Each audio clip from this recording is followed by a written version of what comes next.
Hey everyone, Tim here from Snap Attack. Let's dive into this week's threat snapshot on macros.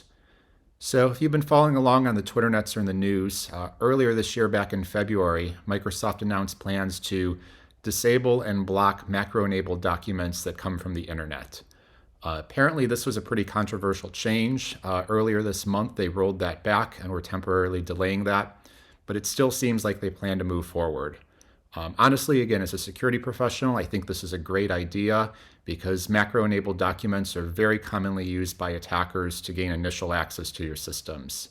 Again, think about that from those phishing documents where you have that malicious email attachment. There's some sense of urgency where you need to open this up or some other kind of lure there, making it very interesting and enticing. Maybe it's, employee, financial information or some other secret information.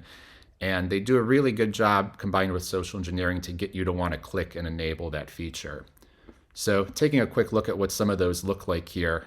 Again, the good ones are going to have something in the document in the preview pane that's going to actually entice you to go through and actually click that security warning and say enable content. So this one here is just saying that this is created with an earlier version of Word. Again, similar here, this one was created with Office 365 and you need to enable those contents. But oftentimes you can even see things where like this is a secured document and you need to hit enable content for that security warning to make sure you can access that secure information. Very clever. It still works a lot, which is why I think Microsoft is prompting this change. Wanted to actually go through and take a look here because there are quite a few different ways that you can use macros and macro-enabled documents. And this one was published and released a little bit earlier this year, back in June. Thought this was really cool. Hadn't seen this before, so we definitely wanted to add that into Snap Attack. This is by our friends over at Offensive Security. And this was actually a pretty novel technique in that, as I kind of scroll down here, they're using the Office document properties. So the metadata about it, so again, like the subject, the title, you can see here some of these, to actually store parts of the payload. So if we scroll down here a little bit more, we're going to see that they're going to pop calc.exe and they're going to store that here in the subject. What's pretty clever here about this is that it's going to often evade antivirus and other detections because they're looking for the Office document internally for the macros pieces, the VBA script for those malicious strings and things, but not necessarily in the metadata. So this is definitely something kind of new and novel. You can see here a way to kind of build this out where they can use the built-in curl utility to download an interpreter and get a reverse shell. So again, inspired off of that, we ran this in Snap Attack, made our own little modifications. So we're using Bishop Fox's sliver agent. So we can see here we're on the attacker machine. We're going to get that stood up to send the payload. If I hop on over to Windows here, we're going to see we've got that Office document. We've got cmd.exe in the subject, and we can open that document up. Again, not a lot here happening on the user side. We'll enable content. You can see here that macro-enabled command that's going to combine the subject as well as our malicious command. Hopping back over to Linux here on our attacker machine, we can see here we have our shell, who am I, we're as the user. So again, very easy, very effective, something that attackers very often use for that initial access. So again, kind of going back to Snap Attack, how do we hunt for this? How do we stop this sort of threat?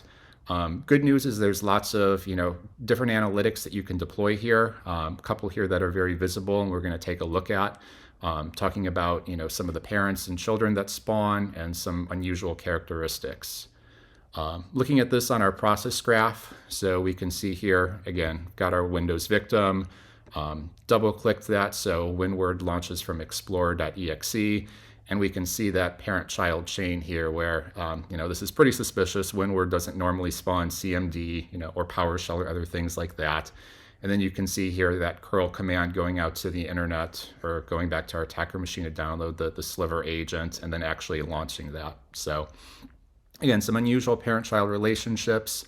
And again, just unusual activity. You can talk about, WinWord reaching out to the internet. You can talk about, some of these other child processes. Again, lots of different ways that you can detect it.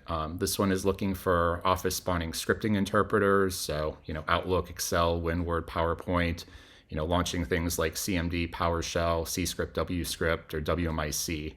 So definitely used on other campaigns and things. This one is a Sigma community analytic. Again, similar sort of thing.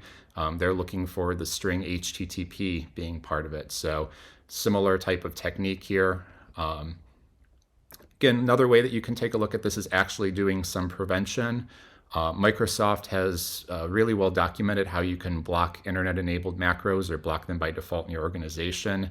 And again, this is through group policy. So they'll describe here the different settings that you would have under the administrative templates for each type of Office document or each type of Office program, as well as, again, what settings you would want to enable to disable macros in there.